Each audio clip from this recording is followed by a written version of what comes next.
Thursday, May 8th, 2025, President Ibrahim Traoré made a rare journey beyond Burkina Faso's borders, landing in Moscow for a momentous occasion, the 80th anniversary of Russia's Victory Day.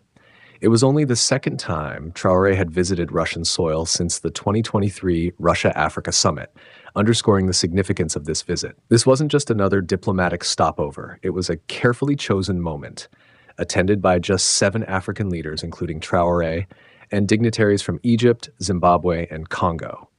In total, 27 world leaders had gathered not just to commemorate history, but to signal a shift in global alignments. Victory Day marks the Soviet Union's victory over Nazi Germany during what Russians call the Great Patriotic War, an era that began with the Nazi invasion in June 1941 and spiraled into one of history's bloodiest conflicts, costing over 20 million Soviet lives.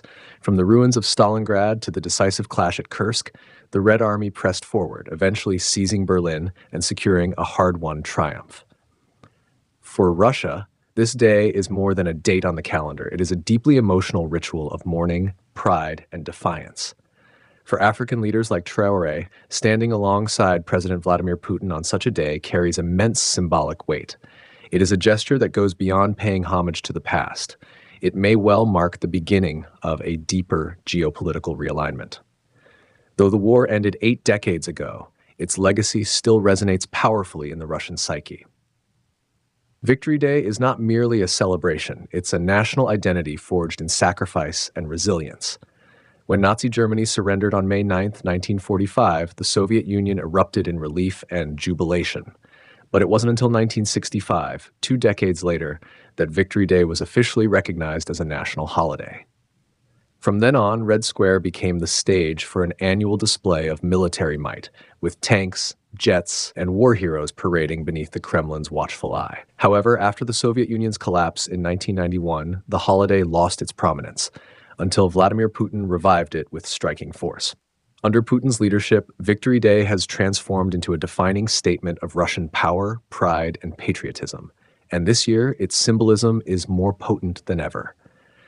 Among the leaders beside Putin was Captain Ibrahim Traoré, a rising force in African geopolitics. His presence came as no surprise. Since assuming power, Traoré has deepened ties with Moscow, not as a client state, but as a partner. In Burkina Faso's relentless fight against terrorism and insurgency, Russia has emerged as a crucial ally, providing not just weapons, but strategic support. Yet Moscow's influence now stretches far beyond a single country. Across the Sahel, Russia is forging new bonds, pledging arms and military cooperation to the AES Confederation's Joint Task Force. This is more than diplomacy. It is the quiet formation of a new world order, with Burkina Faso and Russia at its center. When President Traoré stepped onto Russian soil, he was not received as a subordinate, but as a statesman, standing shoulder to shoulder with global powers, shaping the future of a multipolar world. The Russian delegation welcomed President Ibrahim Traoré with full honors, but at the heart of the ceremony was a moment that spoke louder than protocol, a handshake that carried the weight of something deeper. Vladimir Putin, a dominant figure on the world stage, smiled as he clasped Traoré's hand. But it wasn't the handshake itself that made headlines. It was the energy behind it. Traoré didn't flinch. He didn't bow. Dressed in his signature military fatigues, he stood tall, meeting Putin's gaze not as a subordinate, but as an equal. It was a moment of quiet defiance, subtle but unmistakably powerful. A stark contrast to how Western leaders, particularly from France, often approach African heads of state with a tone of condescension or quiet control.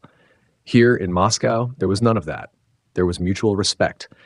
By Traoré's side stood Venezuelan President Nicolás Maduro, who voiced his admiration without hesitation. We are the children of the same mother, Africa. Today, we are taking a new path together. It wasn't just poetic rhetoric, it was a declaration. A bold statement of unity between 2 continents that have long been marginalized in global power structures. For Maduro, this gathering wasn't just about diplomacy. It was about building a bridge between Africa and South America, grounded in shared history and a common fight for justice and sovereignty. When Maduro turned to Traoré, he didn't see just a young military leader. He saw a symbol of resistance. "We welcome Burkina Faso's fight for freedom, independence, and justice," he said.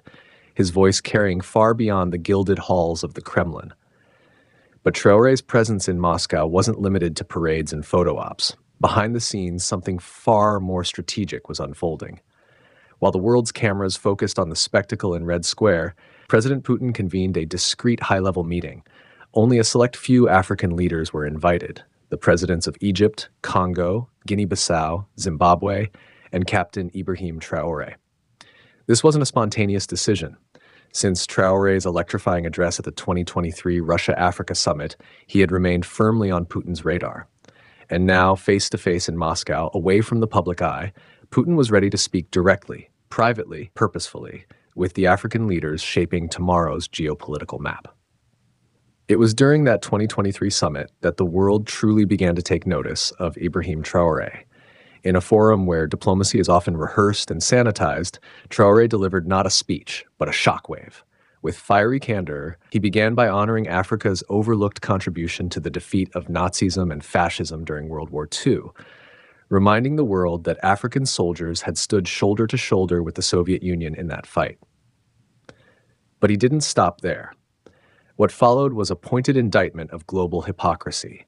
He condemned the erasure of Africa's sacrifices and exposed the selective memory of the global elite.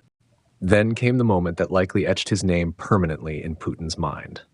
With unwavering conviction, Traoré declared, "We African heads of state must stop behaving like puppets, dancing every time the imperialists pull the strings." The room fell into a stunned silence. It was a truth rarely spoken aloud on such a stage. He went on to describe Burkina Faso's grassroots resistance. Nearly 100,000 civilians had volunteered to defend their homeland, hundreds of whom had already made the ultimate sacrifice. And with fierce clarity, he called out the hypocrisy of those who labeled these fighters as militias. In other parts of the world, he said, they would be honored as patriots. In that moment, Traoré was no longer just a national leader. He had become a voice for a continent, and a signal that the age of quiet submission was ending. A vision of African dignity, of independence, of self-reliance. That's what President Ibrahim Traoré laid out, not with vague promises, but with bold declarations. Turning his focus to food security, he made one thing clear: no nation can claim sovereignty while its people go hungry. In a rare moment that blended gratitude with resolve, Traoré acknowledged President Putin's pledge to deliver free grain to 6 African nations after the collapse of the Black Sea grain deal. But he didn't stop there. At the next international forum, Traoré delivered a challenge not just to Russia, but to Africa itself. We must not come here without having ensured food self-sufficiency for our peoples. It was more than a statement. It was a rallying cry. And then, as if channeling the revolutionary flame of Thomas Sankara, he invoked words once spoken at the United Nations in 1984. The slave who is incapable of assuming his revolt does not deserve to be pitied. Then came the line that ignited the hearts of millions across the continent: fatherland or death, we shall triumph. To Africa's youth, it wasn't just a quote. It was a summons. But the impact of those words reached beyond social media and student unions. They echoed all the way to the Kremlin. President Putin, always alert to emerging influence, saw in Traoré not just a bold voice, but a rising force, a potential pillar of African leadership in a rapidly changing world.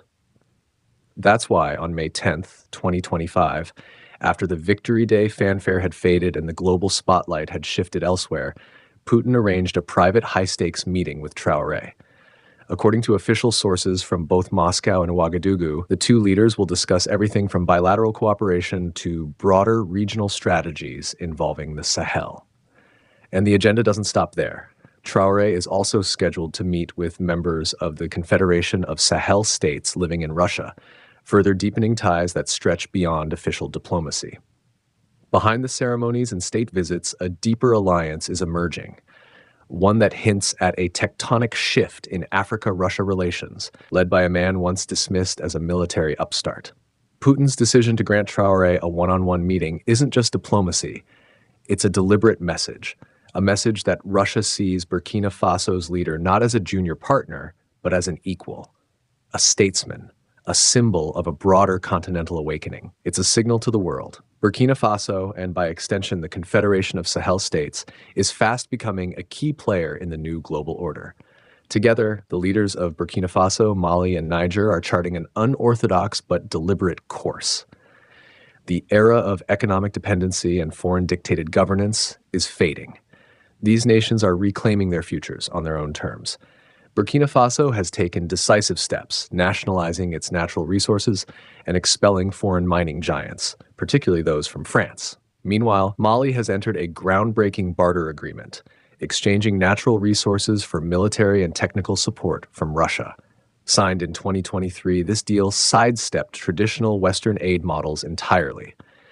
These three nations, now governed by military leaders who came to power through coups between 2021 and 2022, are bonded by more than circumstance.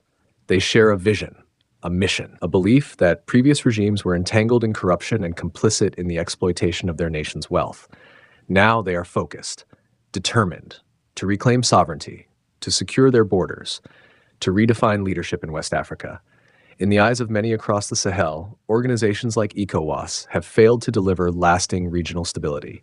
In the vacuum left behind, a new alliance has risen, the AES bloc, Burkina Faso, Mali, and Niger, stepping forward with the backing of Russia and a mission to prove that Africa can chart its own path to security. As global power structures rapidly shift, the Sahel is becoming a fault line in a growing geopolitical transformation. Once viewed as a mere trio of military-led states, the Alliance of Sahel States is now drawing serious international attention. Burkina Faso, Mali, and Niger have already rejected Western dominance. But now, whispers are growing louder. Chad, Senegal, and even Togo are reportedly considering an exit from ECOWAS to join this emerging force. The reason? A long-denied pursuit: political sovereignty and territorial self-determination. The battlefield today is not only physical, it's ideological. Russia's evolving partnership with the Sahelian alliance is becoming much more than military cooperation. It's a pivot in Africa's foreign policy. For decades, these French-speaking nations were tethered to the legacy of colonial influence. But now, through strategic agreements with Moscow, they're rewriting the rules. They're bartering what they have, abundant natural resources, for what they critically need: advanced military hardware, tactical intelligence, and infrastructure. These aren't acts of charity, they're transactions of survival. Russia is emerging not just as a partner, but as the arsenal behind Africa's resistance. And the Sahel isn't waiting to be saved anymore, it's preparing to defend itself. What's happening here isn't just a shift, it's a full-blown transformation. Sahelian leaders have welcomed Russian support not with naivete, but with clear-eyed intent. They know exactly what's at stake. For the first time in decades, a global power is treating them not as pawns, but as partners. Russia's presence goes beyond humanitarian aid. It's igniting political awareness and unlocking economic opportunity. And African leaders are not just passive recipients. They're actively guarding and managing these alliances, fully aware of the external threats that could jeopardize this new chapter. To them, Russia isn't just an ally. It's a cornerstone in their quest for sovereignty. A striking example is Burkina Faso's bold leap into nuclear energy. At the 2023 Russia-Africa Summit, the country signed a memorandum of understanding with Rosatom, Russia's state nuclear corporation, laying the groundwork for long-term energy independence. But Burkina Faso is not alone. Russia is also working hand-in-hand with Mali and Niger to harness their vast natural wealth, not for foreign profit, but for local development. These agreements extend far beyond economics. Russia has committed to building vital infrastructure and has already deployed military personnel to support regional stabilization. In a world where foreign aid often arrives with hidden strings, this partnership stands out: pragmatic, strategic, and foundational to Africa's vision of self-reliance. President Traoré is not the only African leader in President Putin's orbit. Russia's Victory Day celebrations served as more than a military spectacle. They were a gathering of future allies. Russia is deepening ties with a growing list of African nations, including Egypt, Zimbabwe, Congo, and the Central African Republic, CAR. In CAR, President Faustin Archange Touadera is among Russia's closest continental allies, with over 2,500 Russian military instructors now operating there. But it's not just soldiers on the ground. Russia is building highways, restoring schools, and investing in mining not just for profit, but to uplift the living standards of more than 5 million people. It's a model of partnership that challenges the exploitative legacy of colonialism. Egypt and Ethiopia represent another crucial axis in this rising order. Their ties with Moscow have grown far beyond traditional diplomacy, now anchored within the powerful BRICS alliance. Alongside Russia, they form the backbone of a new coalition of emerging powers, reshaping not just regional dynamics, but the global order itself. Their appearance in Moscow on May 9th was not just ceremonial, it was strategic. It symbolized a shared commitment to a post-Western world where sovereignty is reclaimed and development is no longer dictated by the global North. Russia, Egypt, and Ethiopia, each driven by its own ambitions, are aligning behind a common cause: to end the monopoly of Western hegemony and usher in a new era of balanced global power. And Russia's African engagement doesn't stop with major players. In Guinea-Bissau, a small nation with immense untapped potential, Moscow has moved quietly but decisively. The two countries have signed agreements in trade, military cooperation, and economic development. But what's more telling is Russia's role in nation building, forming specialized working groups to identify and implement long-term national development programs. President Putin has stated that Russian businesses are increasingly eyeing Guinea-Bissau as a strategic market. And this isn't a new connection. Over 70% of the country's military and civil servants were trained in the former Soviet Union. Now that legacy is being rekindled.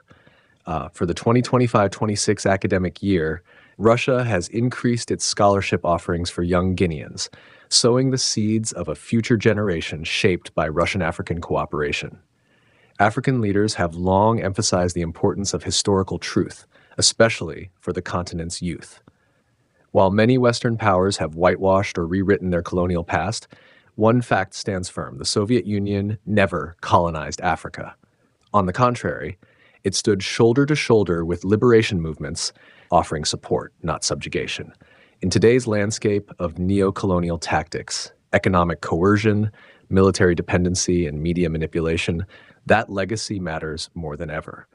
Russia's relationship with Africa is not built on domination, but solidarity. It's from that foundation that a more equal, comprehensive partnership is emerging.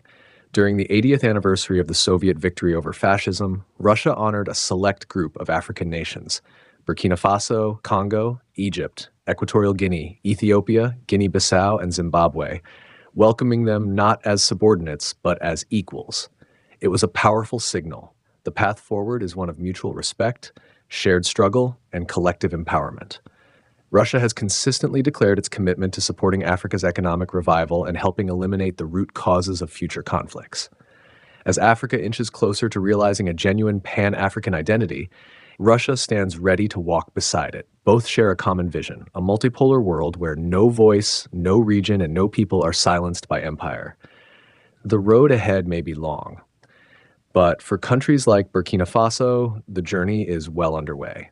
The future is no longer about choosing between East or West. It's about who has the courage to rise.